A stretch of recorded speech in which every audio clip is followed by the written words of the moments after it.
Welcome back, viewers. You're watching WION World is One. This is World DNA, the show that gets you ahead of the rest. I'm Shivan Chandna. And I'm Jyotsna Kumar. And on the show today, it has been 10 days since Trump said the United States was locked and loaded and ready to come to the rescue of the Iranians if Iran's clerical state kills demonstrators. And Trump on Monday announced a 25% tariff on any country trading with Iran. Iran's main trading partners are China, Turkey, the United Arab Emirates, and Iraq. What happens next? How do they react to this? We'll analyze that on the show. Also on World DNA, several parts of northern India are continuing to experience extreme cold weather with dipping temperatures. But the weather department says the worst is yet to come. It has issued a cold wave warning that can affect health, agriculture, transport, and power supply. We will bring you more details right here on World DNA. But first, let's start with the headlines.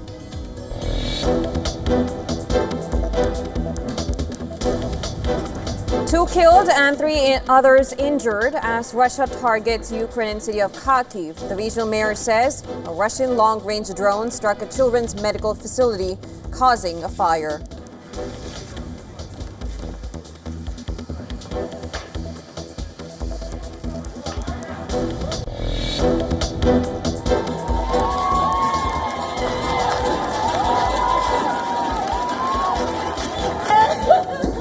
Rights Group reports at least 648 deaths in a massive crackdown on a wave of protests in Iran, while government-backed rallies draw thousands, with Supreme Leader Khamenei claiming the unrest has been defeated.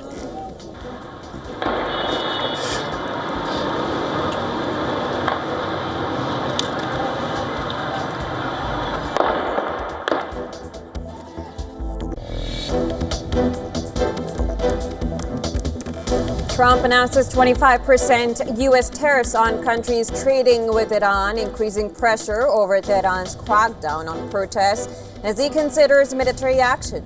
Major Iranian trading partners include China, Turkey, UAE, and Iraq.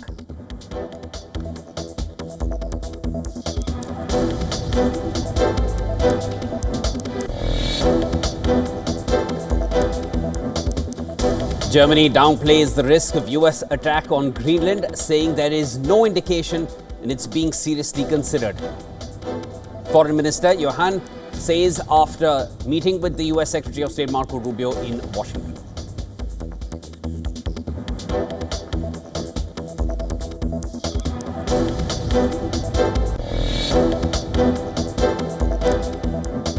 Venezuela's interim government is ready to pursue new agenda with European Union and Britain after talks with their envoys following Maduro's ouster.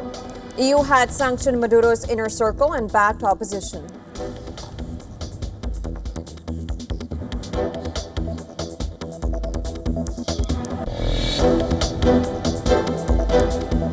U.S. revoked over 100,000 visas since President Trump's second inauguration in January last year, marking a record annual total. State Department of the U.S. says the number is 2.5 times more than of 2024 under Joe Biden.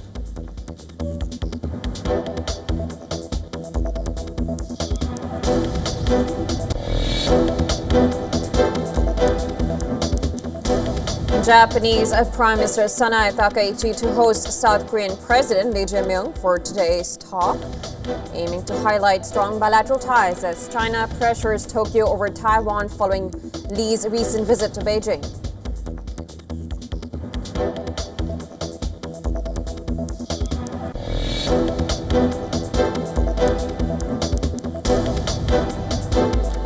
UN interim force in Lebanon says an Israeli tank fired near its peacekeepers, warning that such attacks are becoming disturbingly common. Less than 2 weeks ago, Israeli gunfire hit close to peacekeepers twice.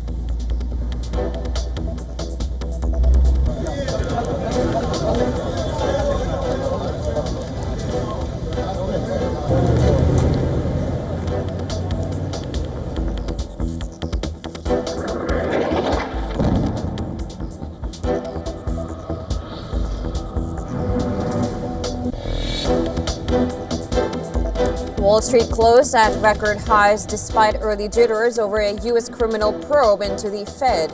Investors stayed calm, pushing stocks higher as gold and silver hit new records. Asian markets advanced, led by a sharp rally in Tokyo on expectations of a snap Japanese election.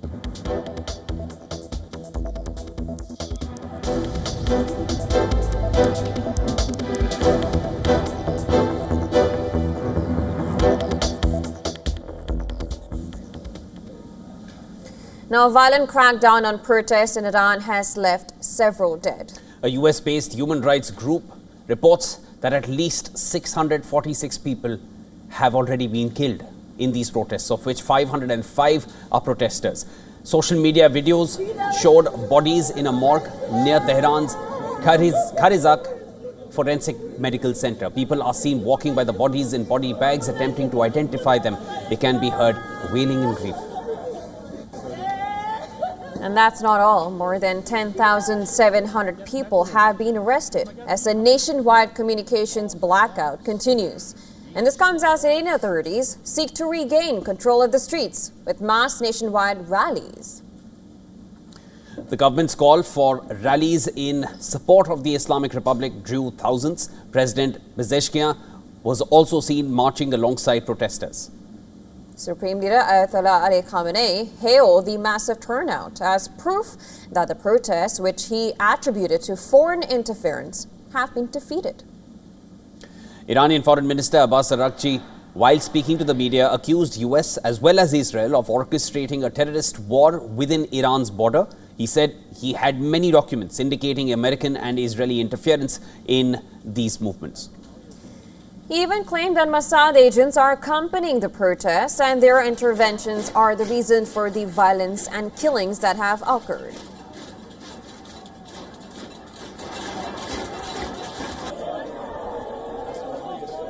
Israeli media reports are rife with claims that Israel has designed and conducted operations in Iran. Mr. Mike Pompeo, who was Trump's CIA director, said on his X that Happy New Year to every Iranian in the streets, also to every Mossad agent walking beside them. This clearly shows that Mossad agents attempted to direct such terrorist acts. Araghchi also highlighted how the protesters targeted mosques. Over 350 mosques were set on fire. He added that no Iranian could dare to set fire on a place of worship.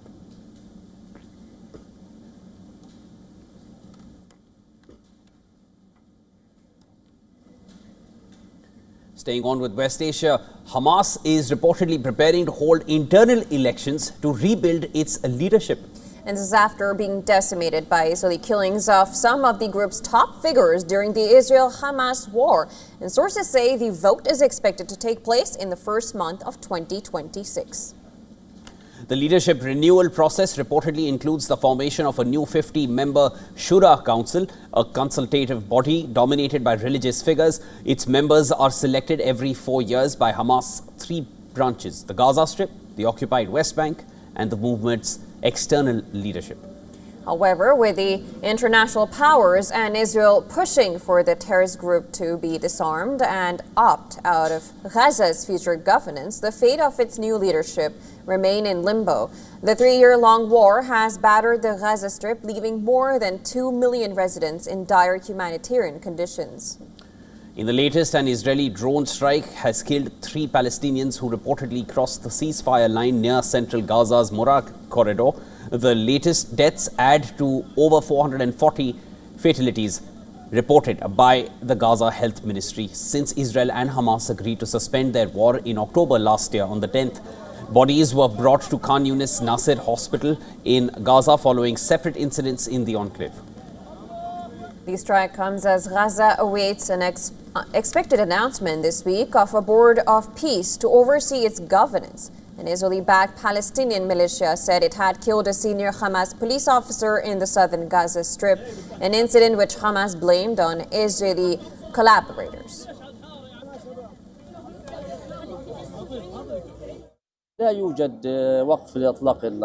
There is no ceasefire. This is a lie and a farce. The enemy violates the ceasefire from time to time, and whenever they see an opportune target, they assassinate, kill, and pursue whomever they want.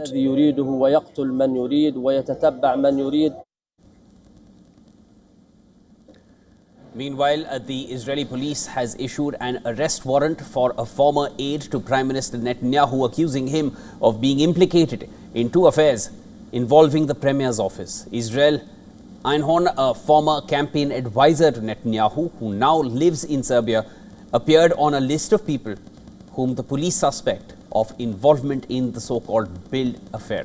They are prevented from communicating with the Prime Minister's office.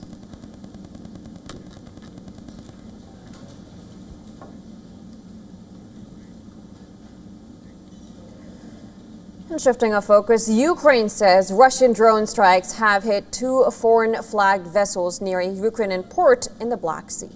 Deputy Prime Minister Kuleba said the ships sailing under the flags of Panama and San Marino were attacked, leaving one person injured. Now, the incident marks the second assault on Black Sea shipping in 4 days. The United Nations Security Council convened an emergency meeting on Monday to address Russian attacks targeting civilians and critical energy infrastructure. UN Under-Secretary General for Political and Peacebuilding Affairs Rosemary DiCarlo warned of the growing humanitarian toll as Ukraine battles winter conditions. As temperatures plummet far below freezing, the Russian Federation has intensified its systematic attacks targeting Ukraine's energy infrastructure. In total, since the start of the Russian Federation's full-scale invasion of Ukraine in February 2022, the Office of the High Commissioner for Human Rights has verified that at least 14,999 civilians have been killed, including 763 children. Ukraine's permanent representative to the UN, Melnik, accused Moscow of deliberately undermining peace efforts. Ukraine remains fully committed to the peace process initiated by US President Donald Trump. What we see, though, is that Russia deliberately derailing these peaceful initiatives. We call upon our allies to introduce additional sanctions and increase economic pressure on Russia, including tougher measures targeting the shadow fleet, further restrict energy revenues as well as Moscow's ability to acquire critical components for weapons. However, Russia rejected claims that its forces are deliberately targeting Ukrainian families. It instead blamed Ukraine of targeting civilians. Until the Kyiv leader comes to his senses and agreed to realistic terms of negotiations. Until then, we will solve problems by military means. He was warned back in time. The negotiating conditions for him will only get worse with every day lost, and every despicable attack on Russian civilians will be met with a tough response.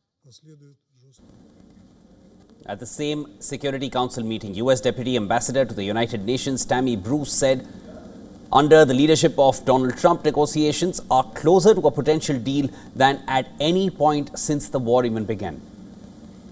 Russia launched more attacks on Ukraine, including its launch of its nuclear-capable Orishnik ballistic missile, targeting an area of Ukraine close to the border with Poland and NATO.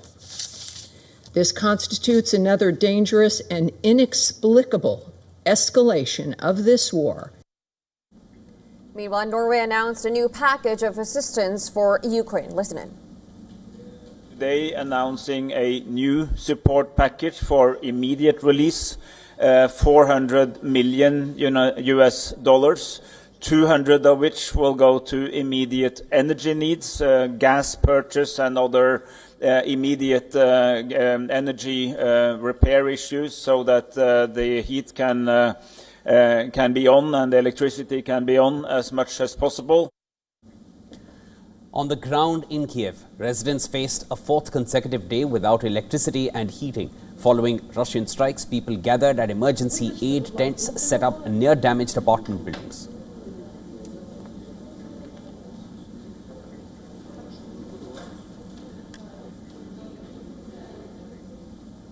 Cuba is facing renewed threats from Washington. US President Trump is pushing the Cuban government to the breaking point now.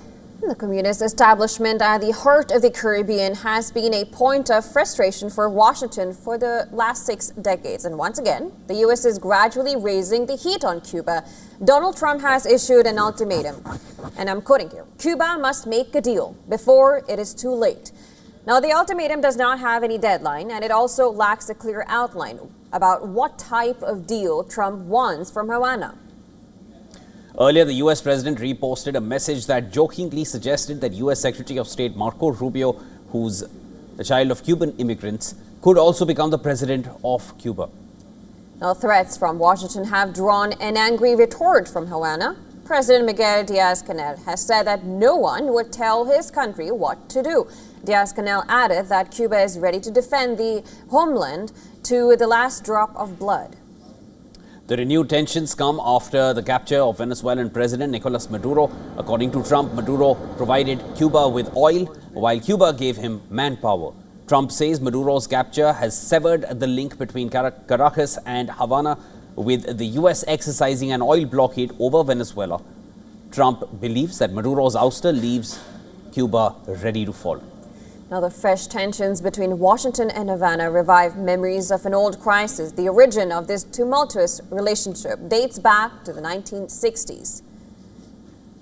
Now, that was when communist revolutionaries Fidel Castro and Che Guevara overthrew dictator Fulgencio Batista in Cuba and established a communist government. And this was a time when a war of ideological dominance was underway between the United States and Soviet Union. Cuba's proximity to the U.S. left Washington worried, and it led to a covert U.S. operation in 1961. Under Operation Bay of Pigs, U.S.-backed Cuban exiles attempted to overthrow Fidel Castro, but the operation resulted in a humiliating defeat for the Americans. Well, a year later came the infamous Cuban Missile Crisis. The U.S. imposed a naval blockade on Cuba under John F. Kennedy. And this was when Cuba became the battleground of a superpower showdown, and the world came ever closer to a full-blown nuclear war. The crisis ended after the U.S. promised not to invade Cuba in return for the withdrawal of Soviet nuclear missiles from the island nation. Since then, both the U.S. and Cuba have continued to have hostile relations. A Cold War era U.S. trade embargo continues to rattle Cuba's economy. With Maduro gone, Havana is once again in Washington's crosshairs, marking the rebirth of a half-a-century-old crisis. More than that, actually.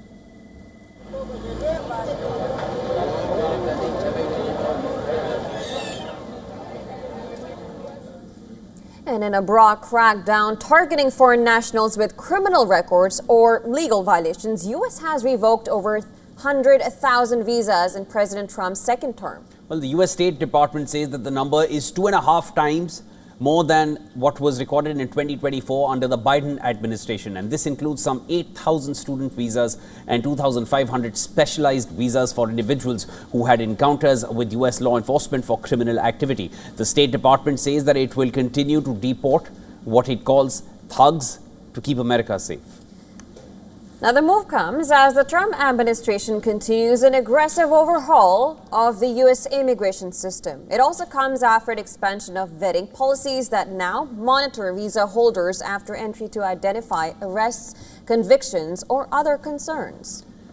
The revocations span multiple visa categories, affecting tourists, students, skilled workers, and foreign visitors as well. Indians, among the largest groups of U.S. visa holders, are directly affected by these policy shifts. Now, lately, the Indian professionals on employment visas, such as the H-1B, have also faced uncertainty. The Trump administration introduced a proposed $100,000 fee on new H-1B visas, a move that could significantly raise costs for employers seeking to hire skilled foreign workers, a provision now facing legal challenges in the U.S. courts.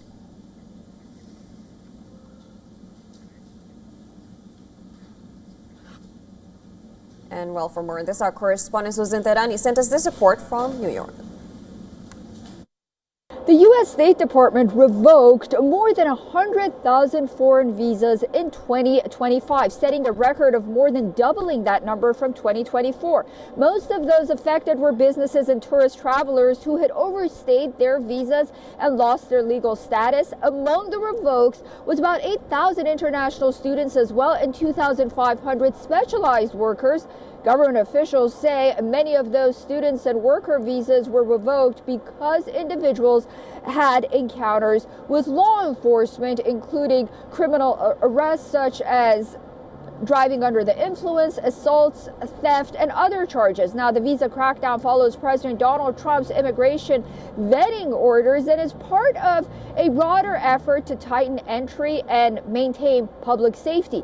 The administration says the majority of these are tied to legal violations and insists that they're not tied to political expression. Susan Tehrani reporting from New York for WION World is One.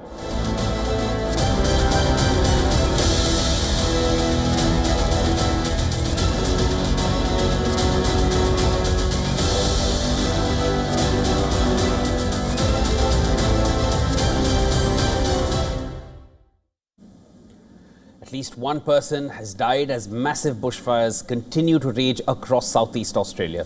It has left widespread destruction in their path. The fast-moving fires have forced entire communities to evacuate and burn through vast areas of land in the state of Victoria. Authorities warn the emergency is far from contained. Police have confirmed the discovery of human remains near the town of Longwood, around 110 kilometers north of Melbourne, as firefighters struggle to control dozens of active fires. Officials later identified the victim as a cattle farmer, and since the middle of last week, the fires have destroyed more than 350 buildings. The blazes have also scorched close to 350,000 hectares of land. And according to Australian government, more than 30 bushfires have been reported across Victoria. At least 12 of those fires remain a major concern due to extreme weather conditions. Emergency services have warned that parts of Victoria have entered catastrophic fire danger levels, the highest possible rating. Prime Minister of Australia, Albanese, has announced emergency financial assistance for affected residents. The support package includes immediate relief measures and aid for farmers, such as urgent livestock feed distribution.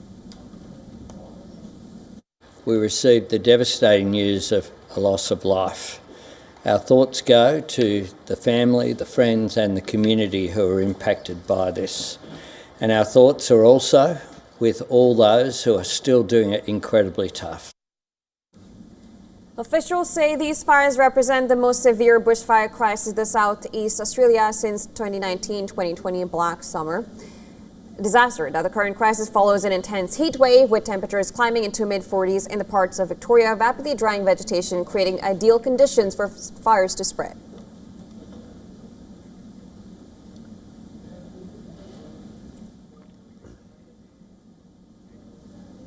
Now, Spanish police have made the largest ever maritime cocaine seizure from a container ship en route from Brazil to Europe in the Atlantic Ocean. Now, here's a report.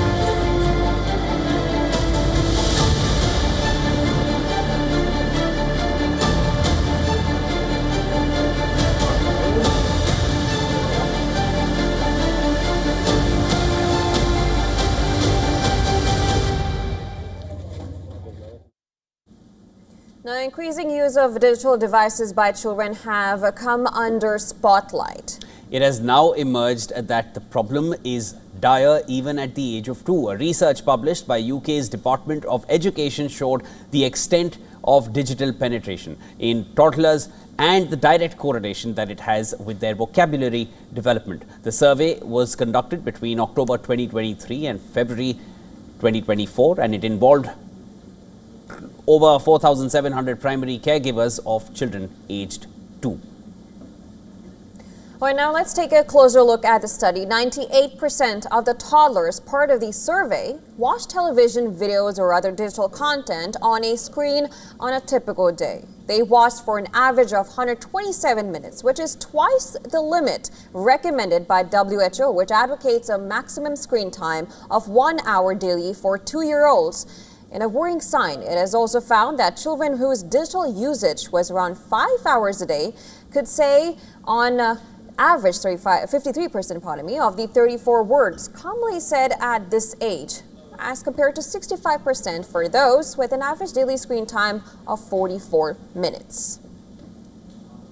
Now, these findings assume significance at a juncture when many countries have a varying degree of restrictions on the use of smartphones in schools. Recently, one of UK's biggest teachers' union called on the government to ban social media for children under the age of 16. It said that there was growing evidence of unregulated social media access affecting children's behavior in schools, besides harming their mental health, with the Conservative Party pushing for a under 16 social media ban as well. UK Prime Minister Keir Starmer's next move will be eagerly awaited.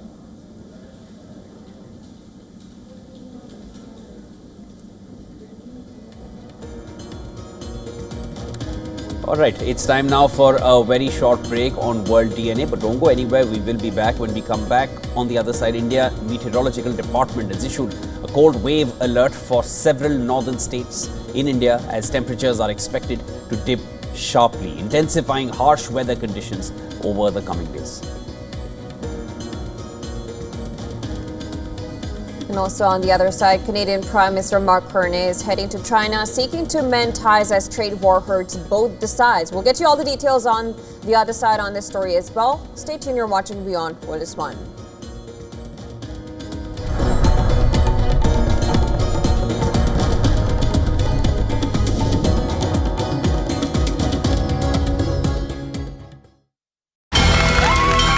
From the bustling trading floors of Wall Street to the vibrant exchanges of Asian stock markets, WION breaks it down for you to make sense of what's happening, as we reveal the key factors behind events, strategic battles, and the game-changing business decisions that shape the world. We bring you all of this and more on World Business Watch. WION, India's global voice, the channel that brings you the biggest stories from across the world through India's lens. Now available in more than 190 countries worldwide, because we believe that the world is one. Watch us in Africa, Europe, USA and Canada, South America, Asia Pacific, Middle East and North African regions. Also available on these digital platforms across the world. WION, World is One. Rashtriya Swayamsevak Sangh. To some, it's an extreme ideology. To others, it's the very soul of India. To some, it's rebellion. To others, it's a principle of nation building. Coming soon to challenge perceptions in RSS centenary year, Kesariya at 100.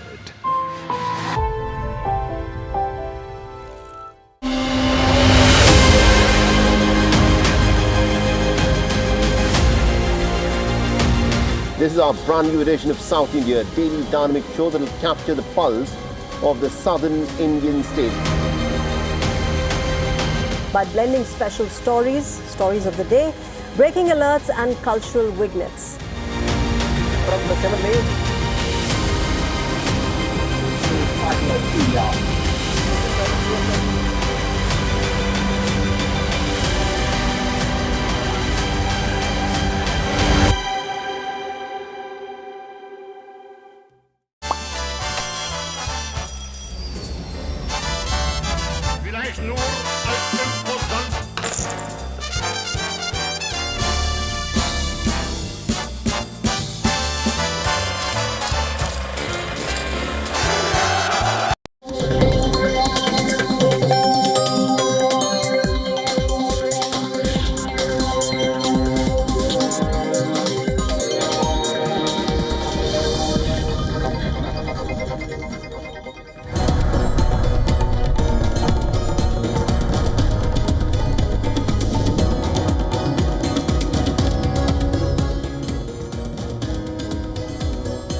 Welcome back, viewers. You're watching World DNA with Jyotsna. I'm Shivan. Lots more to discuss on this side of the show as well. Let's start with headlines.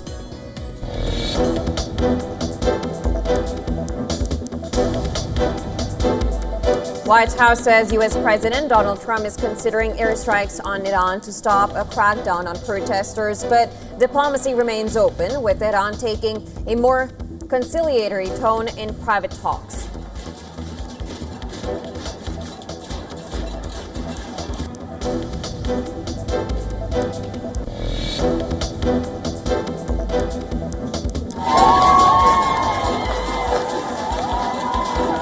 A rights group report suggests that at least 648 deaths have taken place in the massive crackdown on protesters in Iran, while government-backed rallies draw thousands, with Supreme Leader Khamenei claiming the unrest has been defeated.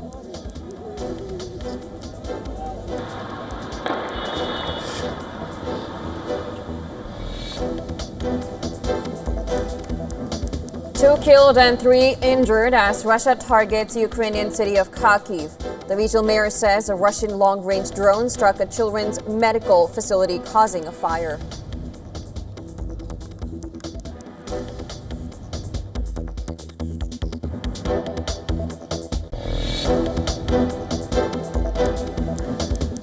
Minnesota files lawsuit against Trump administration and the Department of Homeland Security to stop the surge of federal immigration agents operating in the state days after a woman protester was fatally shot by a federal agent.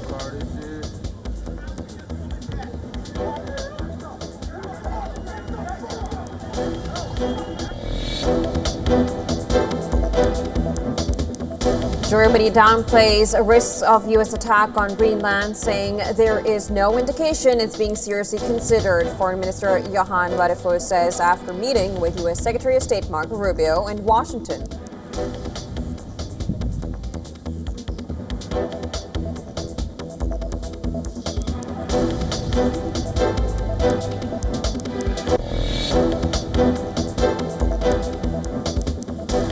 U.S. revoked over 100,000 visas since Donald Trump's second inauguration in January last year, marking a record annual total. State Department of the U.S. says the number is 2.5 times more than the number recorded in 2024.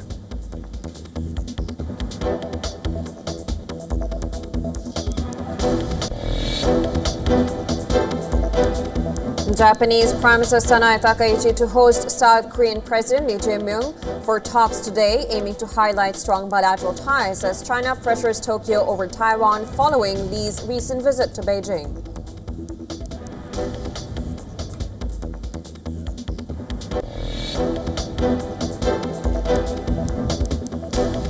UN interim force in Lebanon says an Israeli tank fired near its peacekeepers, warning that such attacks are becoming disturbingly common. Less than 2 weeks prior, Israeli gunfire hit close to peacekeepers twice.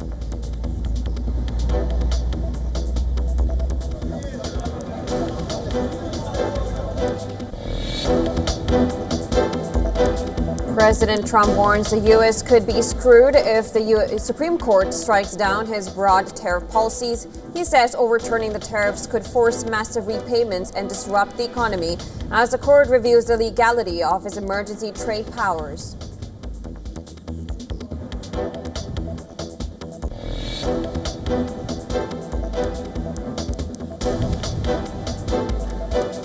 Australian captain Alyssa Healy to retire from all forms of cricket following the upcoming series against India. The 35-year-old will end her 15-year international career with 8 World Cup titles.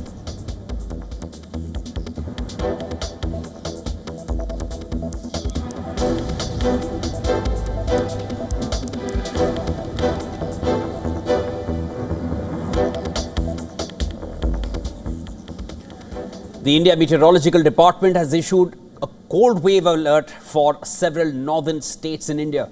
And this comes as temperatures are expected to dip sharply and intensify harsh weather conditions over the coming days. Delhi has recorded its lowest minimum temperature of the season. That is on Monday. It recorded 3.2 degrees Celsius, and the authorities have warned that dense smog is likely to worsen the cold conditions and significantly reduce visibility.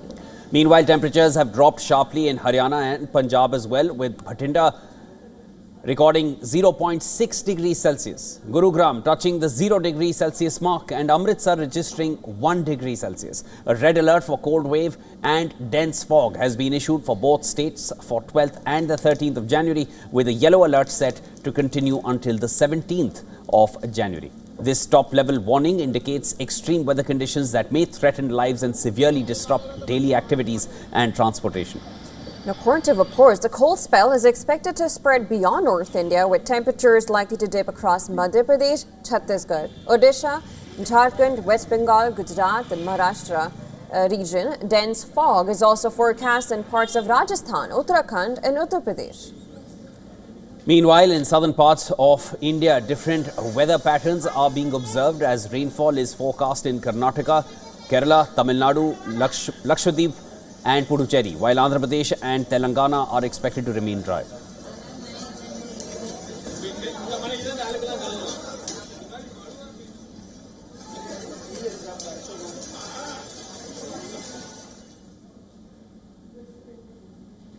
Now, 2 suspected cases of Nipah virus disease have been identified in West Bengal.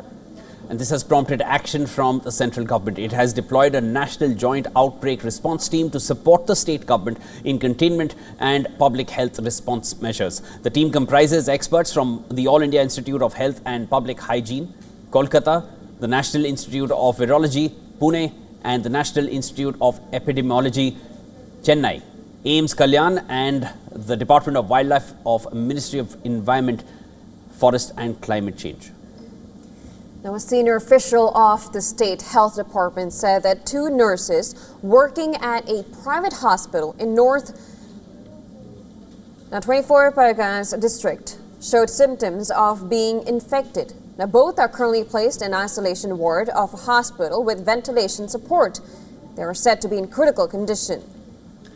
Union Minister for Health and Family Welfare JP Nadda has spoken to the Chief Minister of West Bengal, Mamata Banerjee, assuring full support from the Government of India. The Union Minister confirmed that protocols for Nipah virus and other communicable diseases have been shared with the state's Integrated Disease Surveillance Unit in accordance with the central government guidelines. He urged the West Bengal Chief Minister to ensure the state's team of experts collaborates closely with the Indian government task force.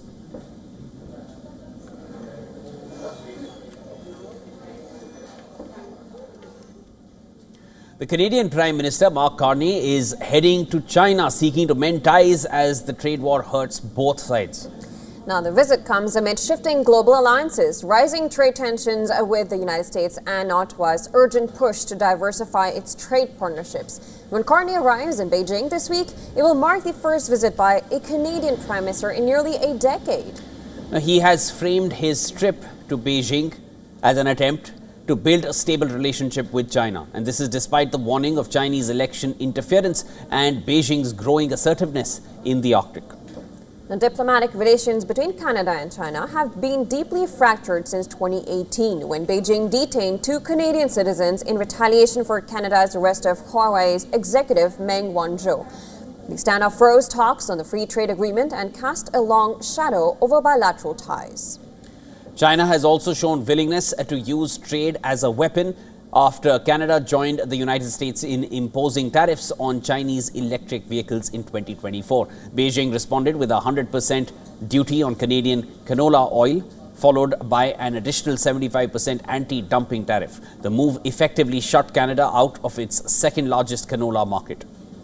Carney seeking to reset trade ties with China, but that raises a key question. Is he prepared to risk displeasing Washington?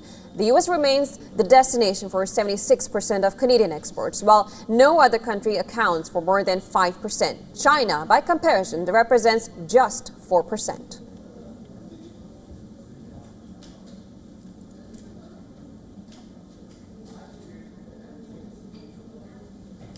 Now, a delegation led by opposition Taiwan People's Party is headed for a brief visit to Washington, D.C. Now, this visit, spearheaded by the chairman Huang Kuo-chang, aims at discussing key issues in Taiwan-US ties, including arms sales and tariff rates. Huang heads He heads the third largest party in Taiwan's legislature behind the ruling Democratic Progressive Party and the main opposition, Kuomintang. The leader hopes to have frank and sincere discussions during their visit, and this trip has come as a surprise to many, as it was not announced until the TPP briefed the media on it on Sunday.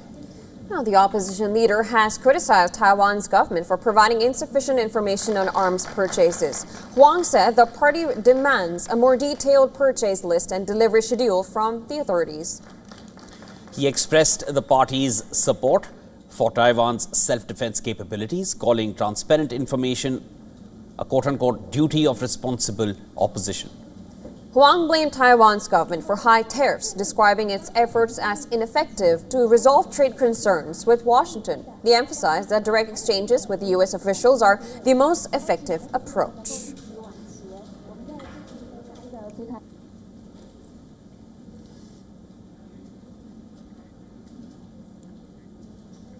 South Korea is organizing a very different kind of pool party. Now, the water at the party is ice cold, and there are no cocktails or inflatables to lounge on. The only thing in the water here are the mountain trouts. Well, the brave participants have only one task, to get the trouts from the water, but with their bare hands. Take a look.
Now, India's diaspora has once again made its mark globally, with Indian origin astronomer Srinivas Kulkarni receiving the Royal Astronomical Society's prestigious gold medal in London. This is the highest honour conferred by the UK-based scientific body. Kulkarni, who has been serving as a professor at the California Institute of Technology since 1985, earned the gold medal for his discoveries in time-domain astronomy, which focuses on studying the lifetime evolution and changes of a variety of cosmic objects. He was also credited for groundbreaking contributions to the field of multi-wavelength transient astrophysics. Incidentally, this is not the first award bagged by him.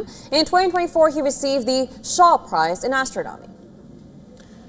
Born in the Indian state of Maharashtra in 1955, he completed his master's from IIT Delhi in 1978, and this was followed by a PhD from the University of California, Berkeley in 1983. Subsequently, he joined the astronomy faculty at the California Institute of Technology in 1985. He is known for not only inventing 10 scientific instruments, but also discovering millisecond pulsar, which is a fast-spinning neutron star. Additionally, he played a key role in confirming a brown dwarf, a celestial object that is intermediate between a planet and a star. More laurels await him as he is currently working on NASA's Ultraviolet Explorer mission.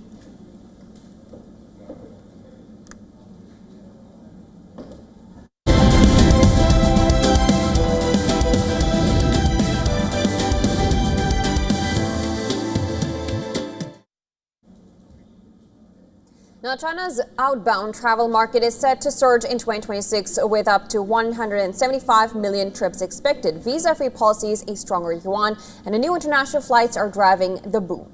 But not all destinations are benefiting. Tourism to Japan could drop nearly 50% amid political tensions. More in this next report. Take a look. China's outbound travel market is set for strong growth in 2026 with an estimated 165 to 175 million cross-border trips, up from 155 million last year. Experts say the rise is being driven by the spread of visa-free policies, a stronger yuan, and expanding international flight connectivity. Popular destinations this year include South Korea, Vietnam, and Thailand, all benefiting from convenient travel links and well-known attractions. Countries like Russia, Turkey, and Cambodia are also seeing increased arrivals after relaxing visa requirements for Chinese tourists. Chinese tourism to Japan, however, is expected to drop sharply in 2026, with arrivals forecast at just 4.8 to 5.8 million, down nearly 50% from last year. The decline comes amid a political dispute between Beijing and Tokyo, triggered by Japan's statements on potential intervention in a Taiwan conflict. Monthly Chinese arrivals to Japan have already fallen from over 715,000 in October to 530,000 last month. Safety concerns and a sustained avoid Japan narrative continues to influence travel choices. Beyond individual destinations, China's travel and tourism sector is poised for long-term growth. The market is expected to expand 7% annually over the next decade, contributing an estimated $3.8 trillion to China's GDP by 2035. By 2031, China is projected to become the world's largest travel and tourism market, surpassing the United States. Analysts say rising incomes, more adventurous travel habits, and increased flight connectivity will continue to fuel outbound tourism for years to come. Business Bureau Report, WION World is One.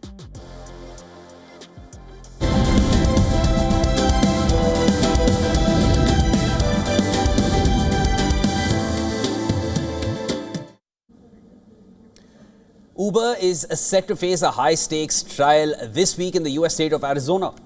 Now, in a lawsuit brought by a woman who says she was sexually assaulted by a driver booked through the app, the case could become a defining test of whether Uber can shield itself from liability for alleged assaults by its drivers.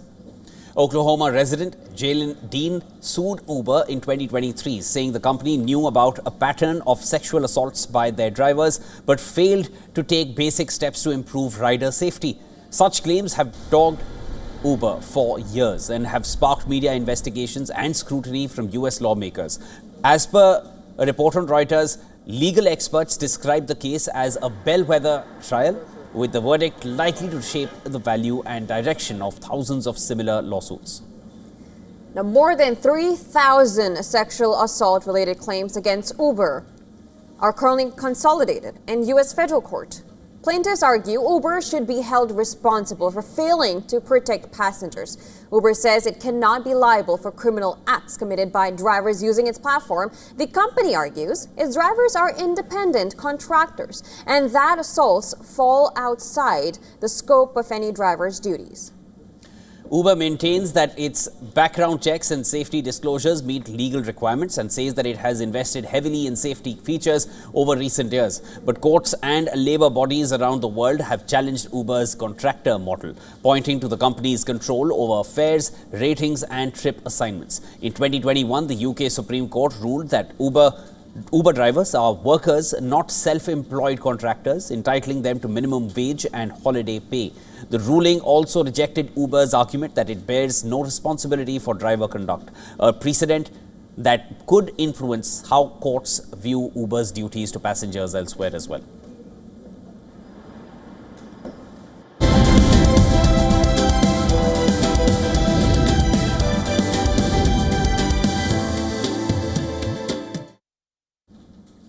Time for some updates from the world of sports now. Xabi Alonso has stepped down as Real Madrid's head coach. The Spaniard left the club by mutual consent, and this comes just a day after Real Madrid lost to arch rivals Barcelona in the Spanish Super Cup final. Pressure had been building on Alonso, who took charge of the Spanish Giants in June just last year, signing a 3-year deal to replace Carlo Ancelotti. The 44-year-old, who led Bayer Leverkusen to the domestic double in the 2023-24 season, started off his tenure in the Spanish capital on the right note after overseeing Madrid's run to the club World Cup semi-finals. He won 13 of his next 14 games, with his only loss coming in the Madrid derby, where where Real went down 5-2 at the hands of Atletico Madrid. Things became tough for the former Real Madrid midfielder in November and December as Madrid went on a run in which they won just 3 of their 9 matches across all competitions. And this included a defeat to Celta Vigo, after which an emergency meeting was called to discuss Alonso's future. The Spaniard also lost the dressing room during that phase, as several reports suggested that senior players were unhappy with the manager.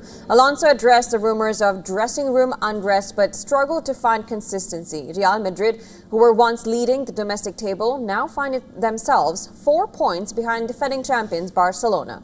And Sunday's defeat at the hands of Barcelona proved to be the last straw for the 44-year-old. But Real Madrid did not take long to name Alonso's replacement in Alvaro Arbeloa. The former defender has been coaching the club's youth team since 2020 but has not managed a senior side before. The 42-year-old takes charge immediately and will be on the sidelines on Wednesday as Real Madrid travel to face second division side in a Copa del Rey round of 16 tie.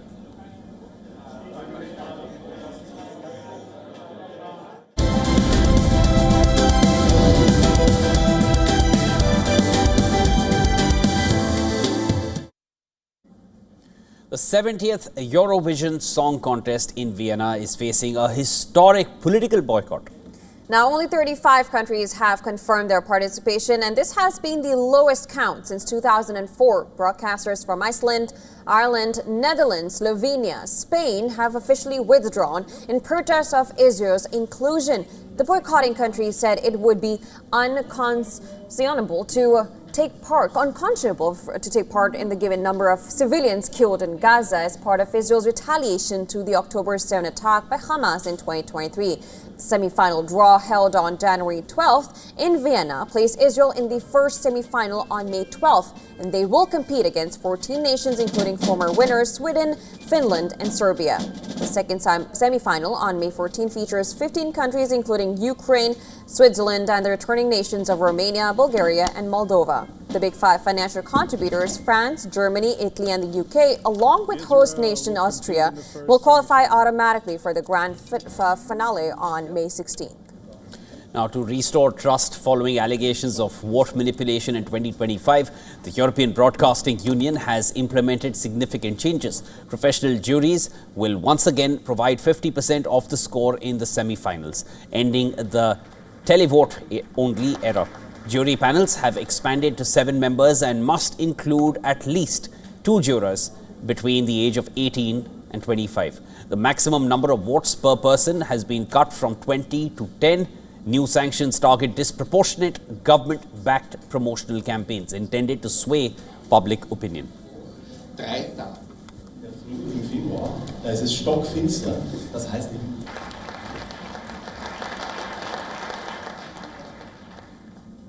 All right, with that, we call a wrap to World Dinner for today. We leave you with some climate stories that have been making headlines across the world. Thanks for staying with us. Stay tuned. You're watching Beyond for this one.